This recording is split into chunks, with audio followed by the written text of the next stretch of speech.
पुण्यातील एक धक्कादायक घटनेमध्ये 23 मे रोजी आकांक्षा परदेशी हिला एका वाहनाने जोराची धडक दिली होती। घटनेनंतर 20 दिवसांनी पोलिसांनी वाहन चालक तुषार नेमाडे यांच्या विरोधात गुन्हा दाखल केला आहे।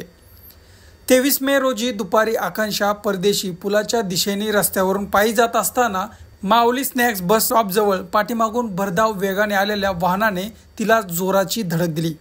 या घटनेचे सीसीटीव्ही फुटेज सोशल मीडियावर व्हायरल झाले होते, ज्यामुळे पोलिसांनी ही घटना गांभीर्याने घेतली।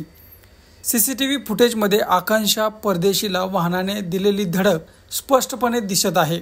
2 दिवसापासून हा व्हिडिओ सोशल मीडियावर व्हायरल झाल्यानंतर पोलिसांनी चालक तुषार नेमाडे यांच्या विरोधात गुन्हा दाखल केला आहे। या घटनेनंतर पुण्यातील रहिवासी आणि सामाजिक कार्यकर्त्यांनी पोलिसांवर त्वरित कारवाई करण्यासाठी दबाव आणला होता। त्यामुळे 20 दिवसांनंतरही ही घटना उघडकीस येऊन दोषी वाहन चालकवर गुन्हा दाखल करण्यात आला आहे। नमस्कार, 3D न्यूज मध्ये आपल्या सर्वांचे स्वागत। 3D न्यूज आता संपूर्ण महाराष्ट्रभर 3D न्यूज मध्ये प्रतिनिधी नेमणूक चालू आहे।